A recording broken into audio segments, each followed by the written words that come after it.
네, 존경하는 국민 여러분, 주호영 국회 부의장을 비롯한 선배 동료연 여러분, 서해안의 중심도시 충남 당뇨 출신 오기구 의원입니다.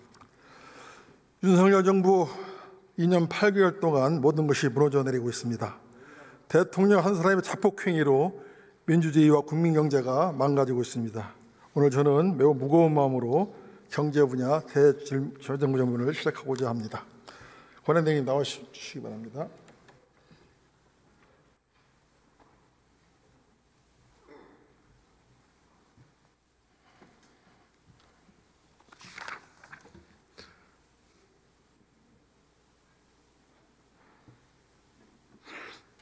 대행님 수고 많으시죠? 네, 아닙니다. 요즘 경제가 말이 아니죠, 그죠? 민생 경제, 골목 경제, 서민 경제가 파탄 지경입니다. 인정하십니까?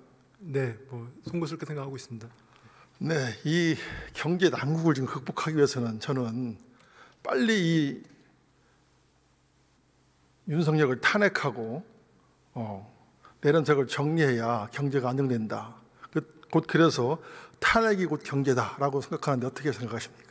네, 헌법재판소가 헌법과 법률에 따라서 판단하실 거로 생각하고 있습니다. 이 난국을 정리하기 위해서는 이 불확실성을 해소해야 되는 거 아니겠습니까? 경제 그동안 분야에서 쭉 일해 오셨는데 경제가 가장 싫어하는 게 이 불확실성 아닙니까? 네, 이걸 정리해 줘야 되는 거 아니겠습니까? 네, 그래서 이제 국정협의회를 통해서 이런 정치적인 불확실성은 아직 남아 있다 하더라도 경제와 민생과 관련돼서는 여야에서 같이 힘을 모아주시면은 도움이 될 거라고 생각하고 있고 저희도 적극 참여를 하겠습니다. 적극적으로 해주시기 바랍니다. 자, 윤석열이 한국의 GDP 킬러다 이런 말 들어보셨습니까? 언론에서 봤습니다. 한국 경제의 가장 큰 리스크는 윤석열이다. 이 얘기도 들어보셨습니까?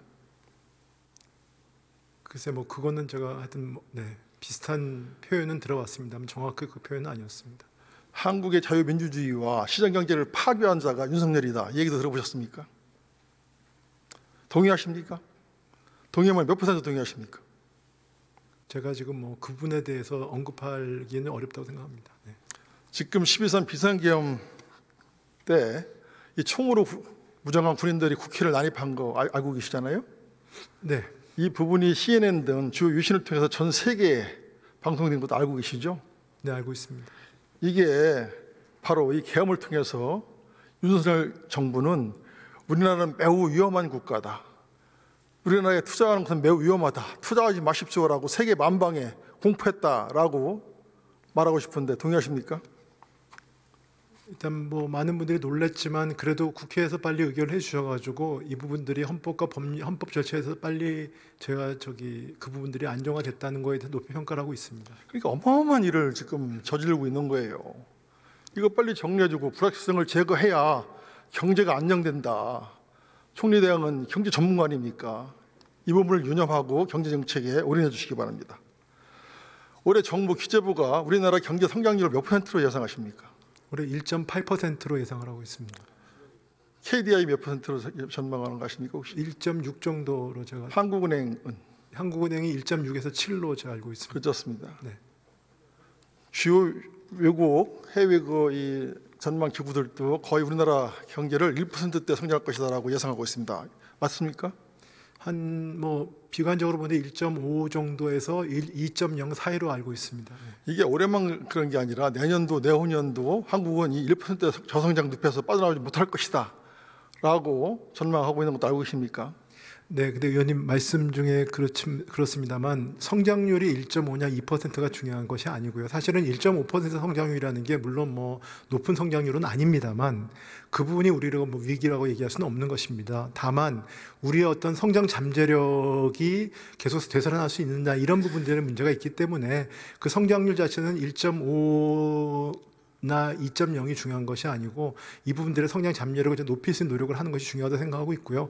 그렇게 하기 위해서 정부는 최근에 저희가 주력 산업, 글로벌 교육의 불확실성이 있기 때문에 주력 산업들에 대한 어떤 그 생존 전략과 그 다음에 인구 위기에 대한 대응들을 하고 있습니다. 총리, 대행님, 1%로 이렇게 저성장 국면으로 가는 게 위험하지가 않다 지금 이렇게 말씀하셨습니까?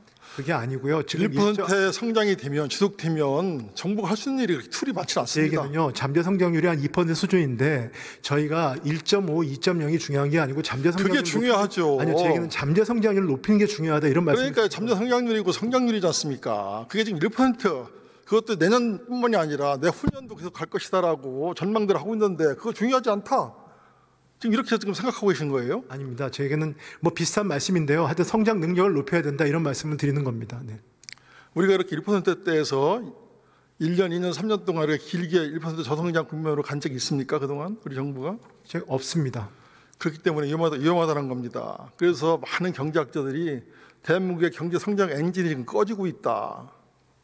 네, 그 얘기는 저희 성장 능력에 대해서 우려하는 것입니다. 그 말씀을 의원님하고 저 같은 얘기를 하는 겁니다. 그러니까요. 근데 위험하지 않다고 그러는 거 아닙니까? 우리나라 경제 잘못하면 잃어버린 일본의 30년 그 경로를 따라갈 수도 있다. 이런 얘기 들어보셨습니까? 네, 뭐 들어봤습니다. 그렇기 때문에 지금 바짝 정신 차려야 된다. 제가 위험하지 않다는 얘기가 아니고 이 경제는 타이밍 아닙니까? 주지 않는다는 얘기도 아닙니다, 의원님. 네, 자, 그러면 지금 위기 상황 아닙니까? 경제 살려야 돼요. 네 그렇습니다. 예, GDP를 구성하고 있는 게 뭡니까? 소비, 투자, 순수출, 또 뭐죠? 네, 뭐 정부 지출입니다. 정부 지출 아닙니까? 근데 지금 투자, 소비 다 어렵잖아요. 미국 트럼프 잘하고 있어가지고 순수출 어렵습니다. 예? 그럼 우리가 앞으로 먹고 살 게 뭐 있죠? 여기에서 중요한 역할을 하는 게 정부입니다. 정부 지출. 지금 추경하자는데 왜 이렇게 머뭇머뭇거리시죠? 한국은행 총재도 지금 추경하자고 그러지 않습니까?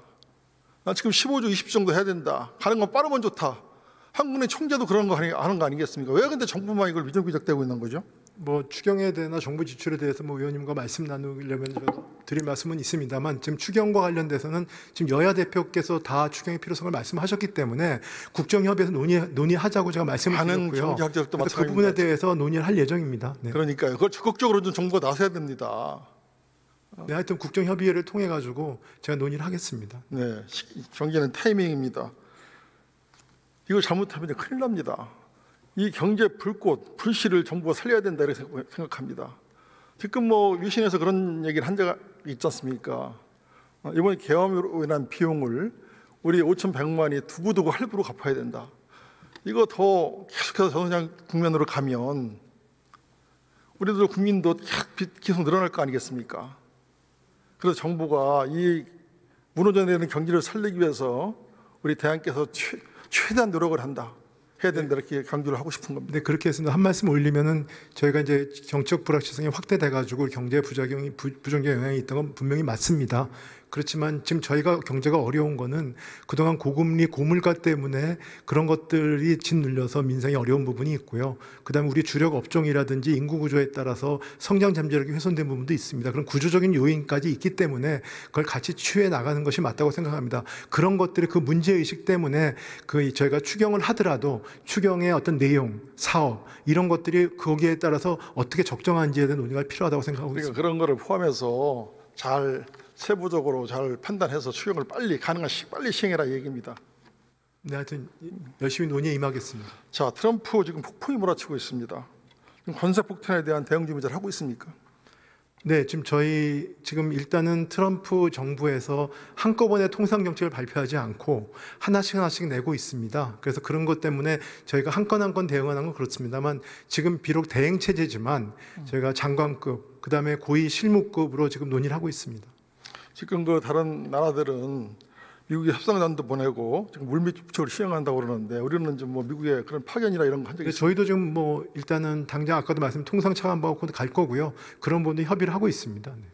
지금 철강 어떻게 발표했죠? 철강 업계 25% 관세 발표. 관세. 네네. 이게 바로 3월 10일부터 바로 12일부터. 네, 3월 10일부터이죠. 한 달 딱 남은 거 아니겠습니까? 네네 그렇습니다. 이거 어떻게 대응하겠습니까? 한 달 남았습니다. 네, 일단 미국은 뭐 예외가 없다라고 발표를 했지만 저희가 협의를 해볼 것이고요. 이 부분들에 대해서는 저희가 기본적으로는 우리 충격이 있습니다만 또 기회 요인도 있기 때문에 여러 가지 같이 고려를 하고 있습니다. 그러니까요. 이게 지금 철강 산업 엄청난 수출 타격받습니다. 그리고 지금 자동차, 반도체 등으로 줄줄이 관세를 부과하겠다고 하는 거 아니겠습니까?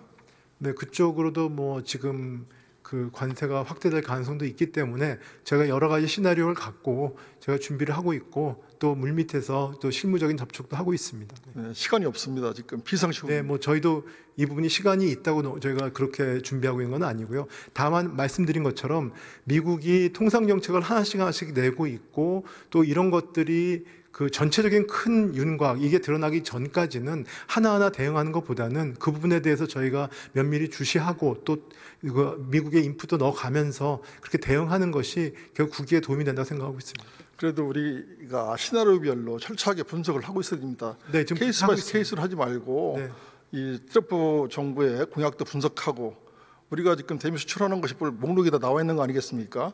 이걸 케이스 바이 케이스로 시나리오별로 철저히 분석해서 가장 빠르게 발빠르게 대응해야 이 난국을 극복할 수 있다고 생각합니다. 네, 의원님 걱정하신 건 알겠는데요. 일단 저희가 한미 동맹 자체가 미국한테 우리나 미국한테 다 상호 도움이 되는 동맹이고 당연히 이건 굳건한 동맹이고요.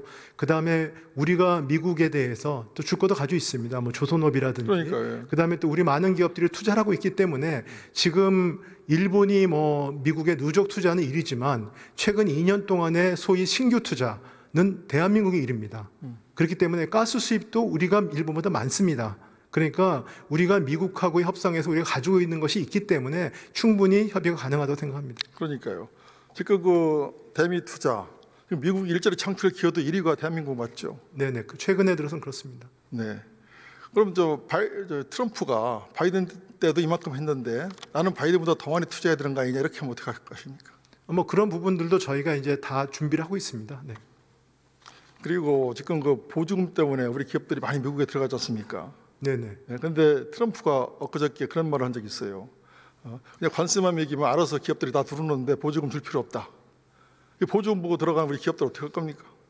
네, 보조금도 이제 보조금 성격마다 그 다음에 또 그게 뭐 또 이 여러 가지 상황에 따라서 그 일률적으로 되는 것이 아니고 미국도 미국 내 정치 과정을 통해서 그런 변화가 있기 때문에 저희가 그런 부분들은 또 여러 가지 시나리오를 갖고 준비하고 있습니다. 그러니까 우리가 미국한테 준 게 많지 않습니까? 네. 일자리 창출 기여도도 1등이고 또 그만큼 좋은 일자리가 우리나라에서 미국으로 간 겁니다. 그 점도 유념하셔야 됩니다.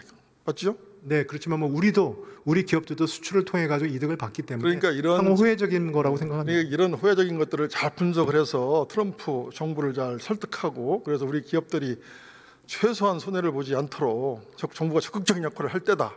네, 최선을 다하겠습니다. 그리고 이 방산, 조선, 반도체는 우리가 좀 기여한 부분이 많지 않습니까? 네네. 또 역으로 또 미국이 요구하는 것도 있을 테니까 이걸 패키지로 해서 딜을 해서 최대한 우리 이익을 뺏어야 된다. 이렇게 생각합니다. 네, 잘 그렇게 준비하고 협상해 주시기 바랍니다. 자, 우리나라는 수출을 먹고 사는 나라 맞죠? 네, 맞습니다. 네. 그럼 수출 시장을 넓혀야 됩니까? 좁혀야 됩니까? 수출 시장 넓히고 다변화해야 됩니다. 다변화하죠. 그런데 그렇게 했습니까? 윤석열 정부? 그렇게 저희는 하느라고 노력을 했습니다. 제가 볼 때는 좀 부족한 것 같습니다. 네, 뭐 더 열심히 하겠습니다. 노태우 전 대통령이 가장 잘한 일이 뭡니까? 뭐 아마 북방 정책을 말씀하시려고 하는 것 네, 같습니다. 그렇습니다. 예. 저도 그 유럽에 있었는데요. 당시에 동유럽 또 뭐 소련, 뭐 구소련이죠. 이 중국 등 해가지고 우리 시민들 전부 무비자로 입고 갈 수 있게 하고 정말 엄청난 그 북방 영토를 넓힌 대통령이 노태우 대통령이라고 생각합니다. 인정하십니까?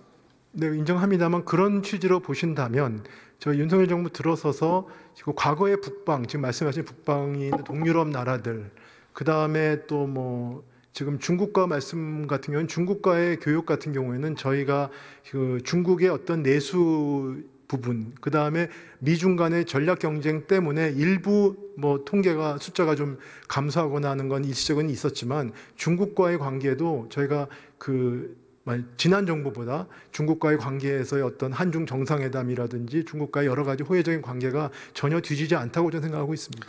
한중 정상회담 몇 번 했습니까? 시진핑. 2번 했습니다. 그러니까 시진핑이 참석한 게 2번이고요. 그다음에 윤석열 총리가 한 거는 아마 한 2-3번 더 있었던 것 같습니다. 그렇습니까? 네. 저는 그 윤석열 정부가 이 철저한 이념 논쟁만 하다가 우리 기업과 국민들께서 30여 년간 일궈낸 세계 최대 시장인 이 북방 영토를 망가뜨렸다 이렇게 생각합니다. 많은 경제학자들이 그렇게 지적도 합니다. 인정 안 하시겠죠? 글쎄요. 근데 그 러시아 같은 경우에는 우크라이나 전쟁 때문에 그런 부분들이 있었는데요. 하여튼 저희 대한민국 입장에서는 수출 시장 다변화가 최선이라고 생각하고 있고요. 그래서 러우 사태가 또 진정이 되면 또 그런 부분들도 복원이 되지 않을까 생각합니다. 네. 근데 너무 망가뜨렸어요. 제가 볼 때는.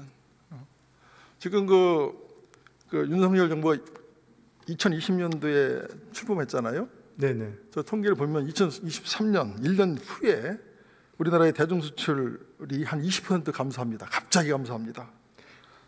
근데 한중수가 3편이라 최대폭으로 감소하고 있고요. 네네. 예, 1992년 수교 이후 첫 적자를 기록하면서 지금 대중 관계가 별로 안 좋아요. 근데 의원님 이거는요 이 숫자만 보시면 안 됩니다. 왜냐하면 중국의 내수 이슈가 있고요. 중국에 수출하는 거 대부분 반도체입니다. 그래서 23년까지 반도체 경기가 나빴기 때문에 중국의 수출이 줄었고요. 반도체가 호황 좀 사이클이 회복된 이후로는 수출이 회복이 됐습니다. 그래서 지금 23년까지 숫자를 아마 보여주신 것 같은데요. 그것만 놓고 보시는 건 어렵고, 물론 말씀하신 대로 저희가 뭐 그 윤석열 정부 들어서 너무 미국과 일본과 가까워지고 중국하고의 어떤 거리가 멀어지는 거 아니냐, 그래서 한중 관계에 대해서 우리가 뭐 좀 그 소홀한 거 아니냐라는 우려는 충분히 무슨 말씀인지 압니다. 다만 그렇지만 뭐 제가 중국의 재무장관하고도 계속 회담을 하고 있고요. 저희 여러 가지 정부 관계에 있어서 중국과의 관계는 그 전보다 못지 않습니다. 그리고 이 경제 협력은 저희가 아무리 부정을 해도 미국과는 저희가 한미 안보의 어떤 혈맹이라고 볼 수 있으면 중국은 가장 가까운 이웃 나라입니다. 그리고 우리와 경제 협력이 제일 그 익스포저가 클 수밖에 없습니다. 그래서 중국 시진핑 주석도 그렇고 우리 대통령도 마찬가지고 한중 관계는 떠나갈 수 없는 이웃이기 때문에 여러 가지 뭐 교역이라든지 인적 교류라든지 경제 협력은 더 긴밀히 하자라고 생각하고 있고요. 그런 부분들은 저는 한치의 오차도 없다고 생각하고 있습니다. 말만 그렇게 했지 진짜 보여주는 거 그게 안 했잖아요. 아니, 통계가 있고 최근에는 그런 것 때문에 그런 지금 거예요. 윤석열 정부는 계속해서 지금도 중국 혐오 발언을 대통령이 나서서 지금 하고 있지 않습니까? 그 중국 정부가 한국에 대해서 비자도 좀 이렇게 완화해주고 그러지 않아요? 그래도 대통령이라면 안 되죠. 우리 대행도 뭐 탈중국 해야 된다 이런 말 하신 적 있잖아요. 그건 제가 탈중국이라는 용어를 우리 쓴 적이 지도자들은 없습니다. 저는 우리 시장을 다변화해야 되고 여기 한번 중국에 너무 의존되지 지도 말고 한번 저희가 띄워보세요. 구조조정을 해야 된다는 원론을 말씀드린 것이었습니다. 그렇지 않습니다. 지금 계속 중국 혐오하고 그러지 않습니까? 이 중국 국민들, 우리 국민들 갈라치기 하고, 우리 한국 내에서도 지금 국민들끼리 갈라치기 하고, 그게 대통령 스스로 나서서 그런 얘기를 하고 있는 거예요. 왜 그런 얘기를 하는지 이해가 안 가서 지금 묻는 거예요, 대항한테. 이 지도를 보세요, 지도. 세계 지도를 거꾸로 놓으면 말이에요. 지도를 보면 이 대한민국이 중심입니다. 대한민국이 중심. 이 우리 대한민국 뒤에 지금 누가 있죠? 이거 어마어마한 큰 시장. 대행이 보실 때 중국하고 러시아가 있는 거 아니겠습니까? 네, 뭐 그렇습니다. 대행님 말씀대로 이 어마어마한 큰 시장을 우리가 잘 가꾸고 적어도 이 중국과 러시아 관계는 적대시할 필요는 없지 않습니까? 일부러 깰 필요는 없는 거 아니겠습니까? 같이 가야 되죠. 네, 뭐 저희도 그렇게 생각하고 있습니다. 근데 그렇게 하지 않다고 대부분의 국민들이 믿고 있는 거예요. 네, 뭐 경제 관계를 말씀하시기 때문에 제가 말씀을 드리는 겁니다. 그러니까 이런 색깔론, 뭐 이념 논쟁, 뭐 우리 보고 했다고 그러는데 대통령이 직접 하신 겁니다. 그래서 국민들 갈라치기 하고, 그래서 우리한테 있는 이득이 뭐냐 이거예요. 중국말의 중국, 우리 배터리 반도체 우리 주력 산업 아니겠습니까? 네, 여기에 들어가는 망간, 코발트, 리튬, 이 대중국 의존도가 7에서 80%나 되지 않습니까? 네 그렇습니다. 다시 냉전으로 가서 중국과 또 거래가 끊기면 이거 어떻게 대체 시장 어떻게 차릴 겁니까? 여러모로 지리적으로나 이런 경제적으로나 중국이나 러시아 북방 영토를 노태우 대통령이 만들어낸 북방 영토를 우리가 훼손하면 안 된다. 우린 정말 이 미국과 일본, 중국과 러시아 사이에서 정말 유질타기를 해야 되는 거예요. 그런데 다시 이념 논쟁을 끌어들이고 다시 냉전으로 돌아가서 국민들을 싸움시키고 그런 역할을 이 정부가 하고 있다는 거예요. 대행님은 인정 않겠지만 말이죠. 그리고 저 이 지도 보면 이 북극항로 보시는 거, 북극항로. 네네. 앞으로 우리 미래 먹거리가 저는 이제 북극항로 개발이라고 생각합니다. 여기에 대해서 정부가 어느 정도 준비하고 계십니까? 북극항로에 대해서는 저희가 기본적으로 이거의 필요성과 그다음에 중장기적으로는 이 부분이 되게 중요하다고 생각하고 있는데, 지금 제가 파악을 해보니까 그 선사들 입장에서 보면은 단기적으로는 아마 여러 가지 애로사항이 있으니까 좀 그 부분에 대한 소극적인 것 같습니다. 그렇지만 정부 입장에서는 이 부분이 결국은 그 저희가 어떻게 말하면 좀 중장기적인 굉장히 가치가 있는 그런 투자라고 생각을 해가지고 저희가 그 부분은 좀 연구 개발을 하고 있습니다. 연구 개발 박차를 가야 됩니다. 이게 지금 북극항로가 지금 기후 때문에 다 녹아가지고 곧 2030년 이후로는 이 화물선이 갈 수 있다는 거예요. 네네. 그럼 항로가 단축되고 북극에 어마어마한 천연 지하자원이 있는 거 아니겠습니까? 네네. 이거 개발하려면 러시아랑도 잘 지내야 돼요. 이게 우리 미래 먹거리입니다. 어마어마한 경제적 이익을 주거든요. 네네. 근데 그냥 그 우크라이나 전장 가서 끼웃거리고 왜 그렇게 합니까?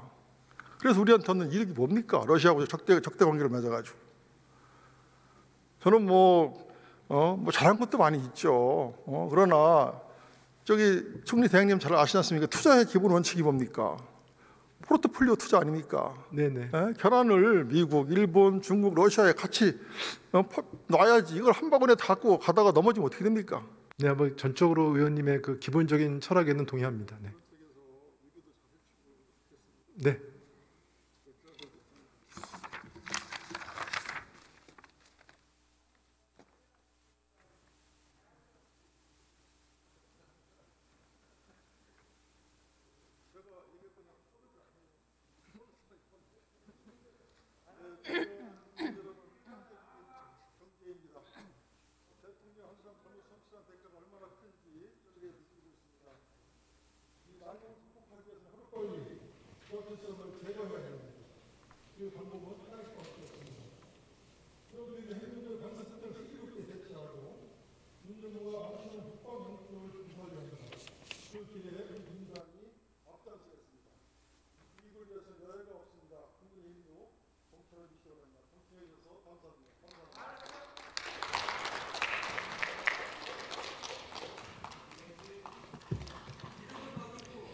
예, 어기구 의원 수고하셨습니다. 다음은 진보당 비례대표 전종덕 의원 나오셔서 질의해 주시기 바랍니다.